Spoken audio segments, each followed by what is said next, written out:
Yo tout le monde, bienvenue sur la chaîne de Léo et Max. On se retrouve pour une vidéo, réaction, discussion à la théorie qui fait grand bruit en ce moment. Vous avez très certainement vu, notamment la vidéo du Mont Corvo, grosse théorie qui va changer votre vision de One Piece. Alors c'est une théorie qui parcourt les océans, j'ai envie de dire, hein, puisque on en entend pas mal parler, hein, à la fois en réaction à la vidéo du Mont Corvo. Il y avait également d'autres personnes qui avaient des idées similaires. Il y a Henrik aussi, il y a plein de personnes même qu'on connaît qui nous ont parlé d'un cheminement un peu comment dire, temporel dans One Piece. Et là on va réagir à ça et vous donner nos avis. C'est ça. Du coup, cette vidéo, on préfère le préciser, n'a pas pour but de créer polémique. Hein. Attention, on est là parce que c'est une théorie qui est intéressante. Elle est très bien construite. Et du coup, on voudrait donner notre avis parce qu'il y a des choses sur lesquelles on est d'accord. Et il y a des choses où on se dit, bah ouais, mais voilà. Donc, on fait des bisous aux potos qui ont créé ces théories-là. Et puis, pourquoi pas échanger lors d'un live. Parce que, à mon avis, il y a matière à faire quoi que ce soit. Totalement. Et, du coup, on va structurer cette vidéo parce que il y a beaucoup de choses à dire. Le premier point, du coup, on évoque Loftel. Pourquoi Loftel? On nous dit, du coup, très rapidement, qu'en gros, Loftel serait le croisement, du coup, des 4 raids poneglyphes pour l'isoler sur une carte. Mais on ne connaît pas réellement la nature, donc des données communiquées.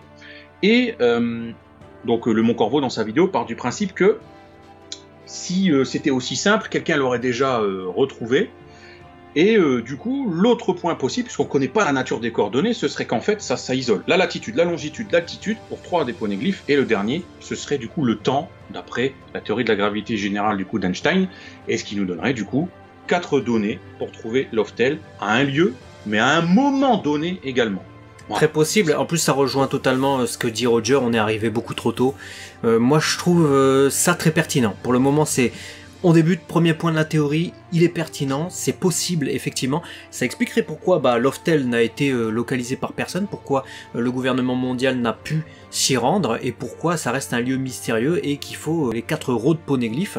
Et en plus de ça, le Mont Corvo ajoute dans sa vidéo que pour pouvoir y aller, il y a aussi la possibilité que Toki revienne dans l'intrigue pour, enfin, ou Toki ou un autre personnage en tout cas, et qu'on utilise son fruit, le Toki Tokinomi, mais qui serait éveillé, parce que pour l'instant elle peut envoyer les gens 20 ans dans le futur, on est d'accord? Elle l'a fait avec les gars, les fourreaux rouges à Wano, mais elle peut pas revenir dans le passé a priori.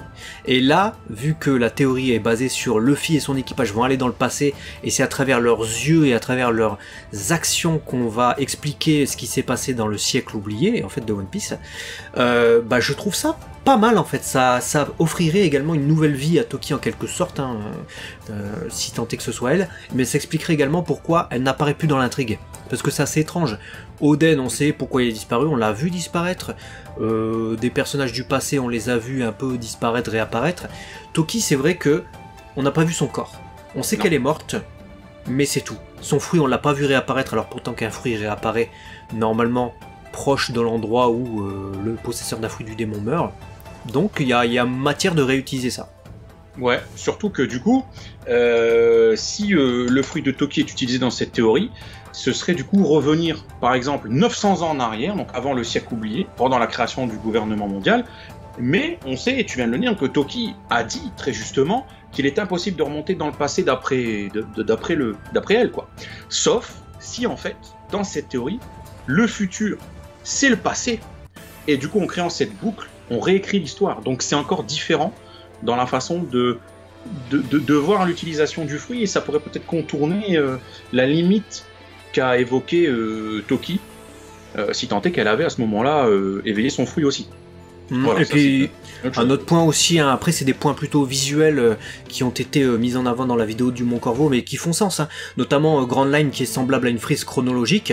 Bon, pour moi ça fait sens aussi, surtout parce que bon, c'est les aventures des Mugiwara qu'on suit depuis 25 ans maintenant, donc nécessairement on suit dans la chronologie. Ça peut être aussi juste expliqué par ça. Il y a aussi le log post qui ressemble à une montre, pourquoi pas, hein, mais après c'est normal puisque ça indique aussi quand il faut quitter l'île pour pouvoir, alors l'île pas la ville, hein, mais l'île sur laquelle t'es, pour pouvoir te rendre à la prochaine île, parce que ça marche comme ça avec les champs magnétiques. Le siècle oublié du coup qui serait le futur des Mugiwara, c'est un argument que j'aime particulièrement parce que ça rend le truc palpitant en fait. Le siècle oublié c'est un truc qu'on attend. On attend une explication, on ne sait pas de quelle manière elle sera. Est-ce que ce sera sur 4 chapitres comme la rêverie par exemple? Est-ce que ce sera sur 15 chapitres comme le flashback d'Oden avec des personnages qui ne sont pas les Mugiwara? Pour moi, je vous avance un argument. Il y a l'argument qui est que si c'est les Mugiwara, bah ça expliquerait voilà pourquoi on nous réserve un gros arc final. Ça serait justement pour cette révélation là, et ça permettrait également de faire un arc révélation avec les personnages principaux. Malgré tout, je vous rappelle quand même qu'on a eu le flashback d'Oden sur 15 chapitres avec Oden Kozuki qui est un gros personnage. Si on nous crée un gros personnage, par exemple si Joy Boy n'est pas le Luffy, voilà, comme mise en avant dans la théorie, on pourrait avoir un gros personnage qui est l'ancien Joy Boy, et tu peux tenir sur 15 chapitres s'il est aussi intéressant et s'il a une personnalité aussi forte qu'Oden Kozuki. Ça a été fait 15 chapitres, 15 semaines, hein, même encore plus parce que c'est espacé les chapitres d'Oda. Donc il y a moyen, malgré tout, si c'est avec les Mugiwara, c'est un teasing je trouve hyper palpitant, parce que ça permet pas mal de choses et ça permet de continuer l'aventure sans avoir un trou, quoi.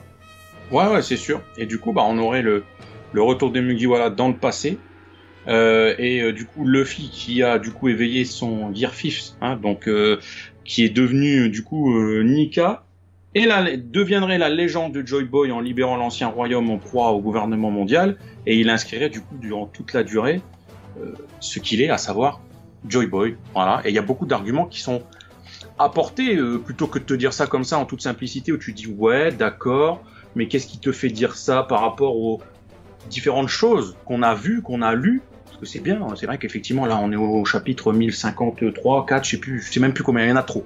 Il y en a trop. Et il y a un point qui a été souligné, c'est la fameuse promesse qui a été faite à Shirahoshi, puisque sur un des poneglyphes, effectivement on lit, grâce à Robin, que Joy Boy s'excuse auprès de la princesse sirène de ne pas avoir tenu sa promesse de l'emmener à la surface. Et c'est une promesse identique qui est faite un peu plus tard donc par Luffy à Shirahoshi. Du coup, l'idée, ce serait que ce poneglyphe serait donc écrit par Luffy dans le passé, en tant que Joy Boy. Voilà, constatant que, voilà, avec la menace du gouvernement mondial et toutes ces choses-là, il peut pas détruire l'île tout de suite, donc il demande aux hommes poissons d'attendre sagement 800 ans, en protégeant Noah, jusqu'à ce que, voilà, il revienne pour tenir sa promesse. C'est intéressant, je trouve ça, fallait y penser, il fallait la sortir, et pourquoi pas? Parce que c'est vrai que c'est des promesses un peu identiques. Ça serait ouf que Joy Boy et Luffy fassent la même promesse, tu vois, à une sirène, tu vois, à 800 ans d'écart. Parce que sinon, bon, déjà qu'on se dit si c'est un élu, c'est chaud. Là, c'est même plus un élu, ce serait un copier-coller. Les gars, ils ont fait la même chose. Ils ont mangé au même moment, ils ont bu au même moment. Que penser de ça? Ouais. Après, oui, soit c'est effectivement, on en discute de cette théorie, c'est ça aussi le débat, hein, on est avec des théories, donc forcément ça mérite débat, hein, c'est ce qui permet de construire un avis et de se faire ses propres idées, et puis c'est aussi ce qui fonde nos sociétés, hein, la vie de la cité, on va dire, notamment nos sociétés occidentales et méditerranéennes, j'ai envie de dire, je rappelle ça, pour ceux évidemment qui sont totalement hermétique au contre-argument et qui ne voit qu'un prisme. Ouais. Évidemment, on est là pour discuter. Oui, effectivement, je suis d'accord. Je trouve que c'est un bon point dans l'argumentaire de la vidéo du Mont Corvo. C'est cette promesse tenue à Shirahoshi, donc chapitre 653, un truc comme ça, je sais plus. Ouais, je crois. Ouais. Et ça permettrait également de faire le tour de la boucle en fait totalement, c'est-à-dire que Luffy n'a pas pu tenir sa promesse mais c'était pour une bonne cause, alors que si Joy Boy n'a pas pu tenir sa promesse, là on se disait ah c'est dommage, il n'a pas pu effectuer la libération des hommes poissons, ou en tout cas de la princesse des hommes poissons à l'époque, mais finalement ça serait pour une bonne cause, là Luffy ça serait pour les protéger. Protéger les hommes poissons du coup du gouvernement mondial en ne les ramenant pas à la surface parce qu'il y a le gouvernement mondial, donc pourquoi pas.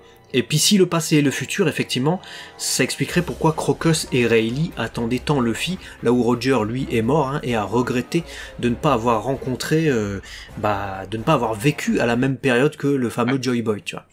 Ouais, à la fois peut-être 800 ans avant, mais peut-être aussi 20 ans trop tôt, en fait. Ouais. Puisque, tu vois, et d'ailleurs, ça, il y a une belle symbolique par rapport à ça, parce que,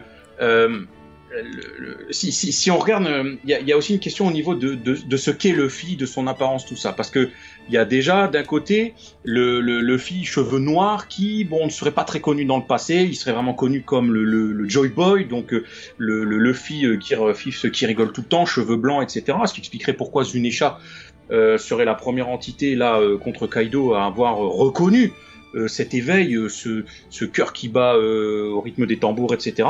Et du coup, il n'aurait pas reconnu le retour de Joy Boy, mais sa naissance. Ce serait sa naissance, en fait, à ce moment-là, puisque c'est là où lui, il n'aurait pas percuté que c'était sa naissance. Lui, il croit que c'est le retour, vu qu'il l'a vu que sous sa forme blanche. C'est ça. Mais là, il assisterait vraiment à sa naissance à Wano. Ouais. Et ça c'est déjà, donc ça c'est assez ouf. Et du coup, ce Luffy, ce nouveau, donc ce Dionica, ou ce Joy Boy qui retourne dans le passé, a une importance aussi parce que Shanks à un moment donné souligne le fait que Luffy enfant prononce les mêmes mots, mot pour mot, que ce que Roger a dit à un moment donné. Et donc l'idée ce serait que ce soit l'inverse, ce serait donc en fait Roger qui prononcerait les mêmes mots que Joy Boy qui est Luffy au moment où on le voit taper une barre, etc. machin. En fait ce serait vraiment l'inverse, c'est Luffy qui aurait eu une influence incroyable sur tout le monde, et non Luffy qui marche sur les traces d'eux, au même titre du coup que tout ce que fait Shanks, le sacrifice, là, il est prêt à donner son bras, le fruit qu'il aurait ramené, là par contre tout serait tracé. C'est-à-dire que, voilà, s'il sait que potentiellement c'est ce gars-là, je comprends pourquoi il est prêt à donner un bras pour que toute cette prophétie, cette boucle bouclée puisse se réaliser. S'il se fait bouffer, c'est un peu compliqué. Et en plus de ça, il y a un lien avec le chapeau, parce que Shanks, qui depuis le début donnerait son chapeau à Luffy, c'est pas ça. En fait, il s'agirait du chapeau que Joy Boy a porté quand il est... Voilà, Luffy retourne dans le passé, il a un chapeau, le gars. Il a toujours son chapeau. Donc en fait, Shanks aurait récupéré le chapeau de Joy Boy, le Luffy du passé, et il ne fait que lui rendre son chapeau, en fait. Donc il a plus besoin de rendre à Shanks son chapeau. Donc les théories de ouais, Shanks il va mourir, il lui pose son chapeau sur sa tombe, je sais pas quoi machin. Il y a plus besoin parce que c'est le sien en fait. C'est une parade à ça, hein, effectivement. J'ai envie de dire que la théorie nous qu'on avait le plus en tête, c'était qu'effectivement Luffy ne pouvait pas recroiser Shanks avant de lui rendre son chapeau. Voilà, parce que c'est l'acte final du voyage de Luffy, ça a commencé par ça, ça doit finir par ça. Donc il ne peut pas le croiser, Shanks, en fait. S'il le croise, il lui rend son chapeau. Ou alors Shanks, il explique pourquoi il doit pas lui rendre son chapeau. Et là, c'est la meilleure des manières, effectivement. La parade, ça serait que, effectivement, le chapeau a toujours appartenu à Luffy, en fait. Et donc, de Luffy, l'ancien Joy Boy, il a été ensuite à Roger, et ensuite, de Roger, il a été à Shanks, ensuite, il a été à Luffy. Alors, en fait, ça fait la boucle.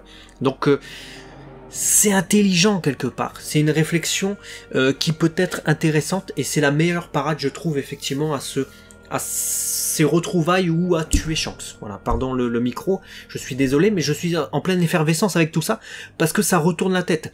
Et d'ailleurs, rappelle-toi là, Im-sama, là je sais pas quoi, on sait pas encore ce qu'est Im-sama et du coup quel rôle il aurait dans cette perpétuité du siècle oublié et le fait qu'il soit placé à la haute, on peut pas savoir trop qui c'est. Ici, est-ce qu'on a une surprise que ce soit un Mugi qui est passé le temps ou je sais pas quoi, mais il y a surtout un énorme chapeau, taille je sais pas combien, et on s'est toujours dit pourquoi il y a un chapeau là, qui est en fait le chapeau des Mugiwara à cet endroit-là. Mais si en fait c'est la, comment dirais-je, comme quand tu es érigé, ouais c'est ça, quand tu ériges une statue de quelqu'un. On avait eu Kyrios, voilà. Il y a une statue du gars. Là, en fait, si Luffy dit non, je veux rien, moi, de mon visage, etc., machin, bah, on va faire ton chapeau. Tu vois, genre comme une statue, tu vois. C'est une Toi, tu penses à ça? Moi, j'avais pensé à un autre truc aussi qui peut être tout aussi intéressant. Je trouve que c'est intéressant ce que tu dis. Mais moi, j'avais pensé que, tu sais, son pouvoir du caoutchouc, c'est justement de pouvoir grandir le gars. Ouais. Est-ce qu'à un moment donné, justement, vu qu'il peut créer des choses et faire un truc, est-ce que son chapeau, il serait pas passé je ne sais où, il se remet un chapeau, lui, mais quand il passe en taille géante, à un moment donné, on le voit à Wano Kuni faire cette attaque, où il devient totalement géant contre Kaido, et pourquoi, là, il aurait pas justement ce chapeau, et ce chapeau a subsisté, et il a traversé les âges, tu vois, et il aurait retrouvé, lui, son propre chapeau. Voilà. Donc, on trouve... Il y a moyen d'avoir des idées, ouais, à partir de ça, ouais. Avec cette théorie, disons qu'on trouve des explications à ce que pourrait être ce chapeau taille géant. Et autre piste, alors là on parle de Luffy, on a dit ouais Luffy repart dans le passé, blablabla, blabla, ok d'accord. Mais la promesse qui a été faite à Shirahoshi n'engage pas que Luffy, mais tout l'équipage. Donc le voyage les impliquerait tous, voyage dans le passé.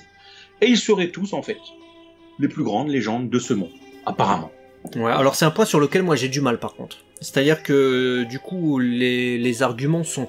Il y en a qui sont vraiment séduisants, hein. Zoro serait en fait Ryuma. Bon, il y a un petit problème quand même, c'est que Ryuma, le personnage que Zoro a affronté et qui est sous forme de cadavre à Thriller Bark, c'est un personnage qu'Oda a validé comme étant le protagoniste de son manga Monster qu'il a sorti avant One Piece. Donc on voit qu'il est quand même assez différent de Zoro, même s'ils se ressemblent. Du coup, est-ce que Zoro c'est ce même personnage ? C'est vraiment assez discutable, je trouve, sauf si Oda a réarrangé le truc, ce qui n'est pas impossible, hein, ça se fait aussi dans les mangas, et auquel cas, bah, il se donnerait tort à lui-même. On verra. Ce serait le Shimotsuki originel. Bah, le père, là, qu'on pensait tous être de Zoro, ce serait son arrière-petit-fils, en fait. C'est le descendant de Zoro, du coup. C'est totalement... Ça expliquerait la ressemblance, hein. Moi, je trouve que c'est un bon point, ça. Il y a de bons arguments, je l'ai dit, hein. Moi, je suis pas convaincu par le fait que tout l'équipage, en fait, puisse être... à l'origine des événements qu'on a là actuellement à partir de ce qu'ils ont fait dans le passé, parce que tous ne sont pas des célébrités en fait. C'est-à-dire Zoro qui serait Ryuma et du coup il se rend le katana Shusui à lui-même et tout, je trouve ça limpide, je trouve ça logique, etc. Pour moi il n'y a que le problème de Ryuma, Monster et Skadi Oda. J'ai déjà dit. Frankie Vegapunk, c'est super cool ça. Ça, c'est super idée, on n'a jamais vu Vegapunk, ça expliquerait beaucoup de choses. C'est lui, en plus, qui tombe sur Kuma.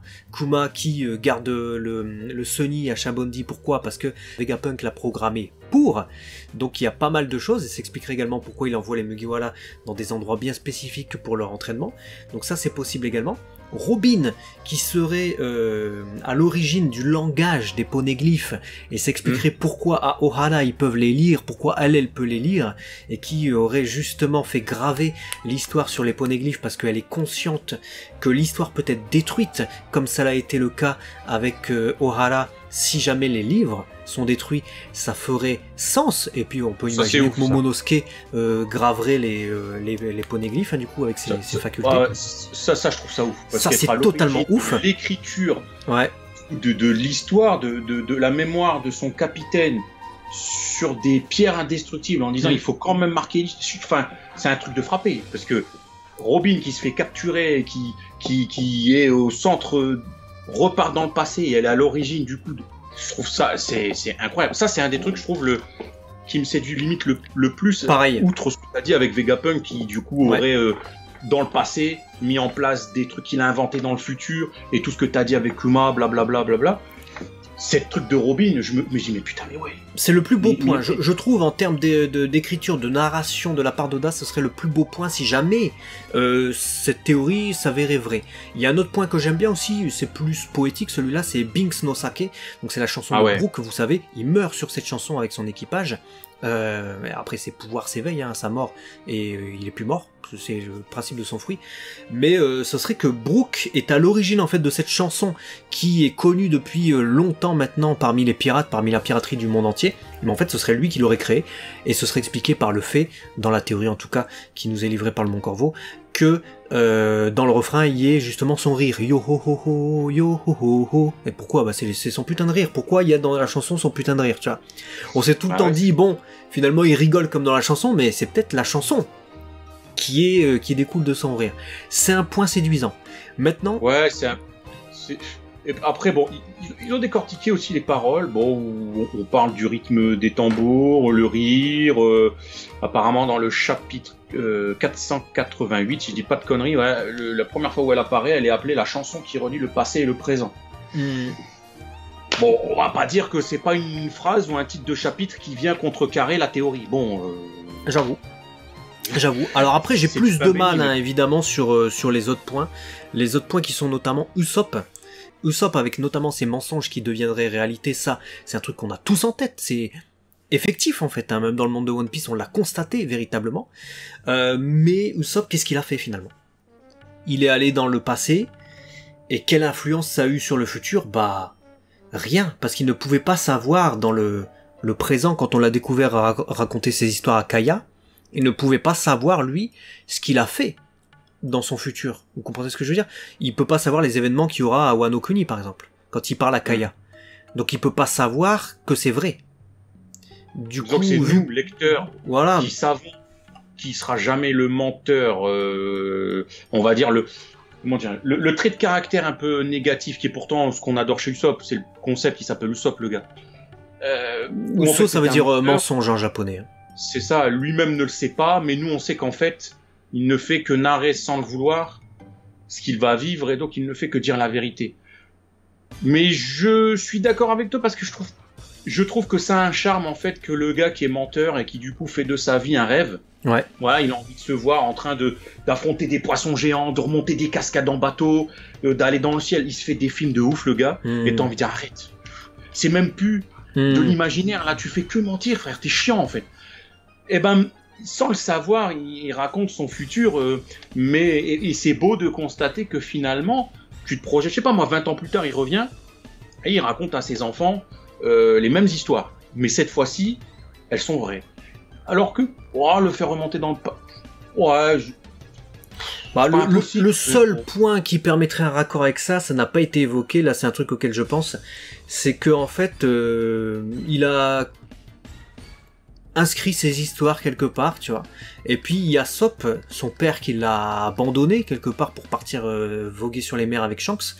On pourrait s'imaginer que c'était sa destinée à Yasopp d'y aller de toute manière pour qu'Usopp puisse partir à son tour en suivant son exemple et faire partie de l'équipage des Mugiwara.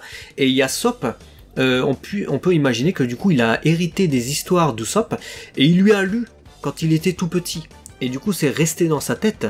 Et après c'est tous les bobards qui racontent à Kaya seraient tirés de ces histoires-là. Mais des histoires qui auquel cas seraient vraies. Mais pour l'instant vu que ça c'est comment dire, quelque chose qui n'est pas dans le manga, c'est quelque chose qui tiré de notre imagination, on n'a absolument rien pour rattacher Usopp à un quelconque voyage, de la même manière que Nami, qu'est-ce qu'elle aurait fait quoi, tu vois, alors que c'est quand même un personnage pour moi très central, donc c'est là la faiblesse de la théorie, ça se situe sur le fait que les Mugiwara n'ont pas le même traitement, n'ont pas la même importance, Robin, Zoro c'est quand même fort, mais Nami, Chopper, Jinbei, tout ça qui passe à l'as et ils ont rien fait, ou ça n'a pas eu de retentissement sur le monde, bah c'est un peu bizarre quoi. Dans cette théorie, Yamato fait pas partie de l'équipage. Hein. Enfin, ou alors elle a participé pour les poneglyphes, tu vois. Ouais, peut-être, ouais. Mais bon, c'est ça. Je suis d'accord avec toi. Moi, c'est ça qui me dérange en fait, c'est que si on avait vraiment, avec autant de, comment dirais-je, de finesse, de, je veux dire, ça te perce les yeux de te dire, bah oui, le fils c'est Joy Boy du passé, bah oui, Zoro, ça se voit que c'est lui, bah oui, Nami, on voit, et qu'en fait, il y aurait vraiment, on va dire, sans compter Yamato, 10 correspondances sur 10. Mais vraiment parfait. C'est même plus illusoire. Tu dis, mais c'est pas possible que ce soit pas Chopper. C'est pas possible que ce soit pas Brook. Tu vois? Là, je me dirais, on se dirige vraiment sur quelque chose certainement de très solide. Mais là, sauf s'il nous manque des pans de l'histoire qu'on verra par la suite, mais ça serait quand même gros qu'on ait la moitié de l'équipage qui trouve un sens à un voyage temporel dans le passé là pour le prochain arc. Ouais. On a quand même la moitié qui est squeezée, donc et pour autant, tu l'as très justement dit, ils sont tout aussi, voire plus que certains persos qu'on a cités, importants. Donc, et en plus, tu vois là, comment dire ça, toutes les personnes, on va dire tous les personnages, Ryuma, Vegapunk, c'est des personnages qui sont teasés depuis des années, des décennies dans One Piece en fait. C'est des personnages qui existent depuis littéralement 15-20 ans dans le manga One Piece et dont on entend parler. Donc ça trouverait un sens qu'on découvre finalement, leur véritable identité c'était ça. C'est choquant, tu vois. Mais si tu dois construire une identité dans le passé et une correspondance à Nami, à Chopper, à Jinbei, à qui d'autre on n'a pas fait, à Sanji, aussi important que Nami, tu vois, dans le vraiment le devant de l'équipage. Je me dis que ça va être compliqué sur ce qui reste de One Piece parce que tu vas passer beaucoup de temps à ça, à nous inventer des nouveaux personnages forts, mais qui n'auront pas la même résonance que tous ces personnages qu'on suit, ça entre gros guillemets évidemment, mais qu'on sait exister depuis longtemps, et dont il demeure un mystère même à l'heure actuelle. Donc pour moi c'est comme si on avait une très belle chaise, la théorie pour l'instant du truc dans le futur, qui serait en fait le passé, mais il manque un pied. Ouais, tu vois, donc si, tu peux pas t'asseoir dessus pour le moment. Tous ne retournent pas dans le passé, hein. Imagine ils se mettent d'accord, j'en sais rien moi, et qu'en fait t'as la moitié qui reste et t'as la moitié qui repart. Bon, ça voudrait dire qu'encore une fois les Mugiwara sont divisés, et genre il y en a un qui est là pour faire subsister le présent, et d'autres vont dans le passé parce que je sais pas encore là comment, pourquoi. Ce qui expliquerait pourquoi on n'a pas de Chopper, de Nami, de Sanji, mais je sais pas, c'est bizarre ce serait bizarre de créer une légende aussi forte et qui expliquerait en fait toute cette boucle temporelle et tout ce qu'est le One Piece en un seul pan d'histoire, en te disant bon bah vous avez suivi depuis 1500 chapitres, hein, admettons ça arrive. Voilà. Tous les Mugiwara, bon il y en a 5, on s'en fout. C'est pas grave. Ils restent sur la paille, ils vont aller à la mer. Bah surtout tu vois des personnages aussi importants quoi. Donc je sais pas, il manque un truc. Je suis d'accord avec toi, il manque un pied à cette belle chaise pour reprendre ton image, il manque un truc. Alors dites-nous dans les commentaires si vous avez une explication, si vous avez des choses, on est hyper ouvert. Peut-être que si les poteaux du Mont Corvo ou Henrik ou peu importe, vous passez par là et que vous avez complété votre théorie ou vos pistes, eh ben on pourra peut-être en échanger lors d'un live. Mais là, c'est séduisant, mais... Alors Sanji, il y avait, je crois que c'était Henrik qui disait ça, le super-héros de East Blue, de North Blue, je sais plus, il est originaire de North Blue, il me semble, Sanji, qui l'a inspiré dans l'enfance. Je me souviens plus trop de cette histoire, mais il y a un super-héros qui aurait inspiré un peu le Osoba Mask de Sanji. Ouais, mais c'est léger, tu vois. Est-ce que ce Sanji, ce serait lui, mais du coup, bah, le look, il n'y serait plus, du coup, puisque on a plus ce look de super-héros, vu que Sanji, maintenant, n'a plus besoin de sa red suit, il l'a balancé, vu que son corps s'est éveillé avec les événements de Wano Kuni. C'est, ouais, compliqué de rattacher tout ça. Ouais, il y a des points qui se tiennent, d'autres qui sont un petit peu plus, pas alambiqués, mais on essaie d'y trouver une explication pour que ça rentre. C'est pas aussi limpide. Donc voilà, voilà notre avis, on va dire général de cette théorie qui tourne de ouf. Dites-nous tout, vous, ce que vous pensez dans les commentaires. Il n'y a pas de spoil, Le concept est une théorie, donc allez-y, faites-vous plaisir. Faites tourner cette vidéo aussi. Et on vous embrasse tous et toutes très fort. Pareil au poteau. Gros bisous à tous, voilà. Et à très vite sur la chaîne de Léo et Max. Des bisous. À la prochaine. Ciao.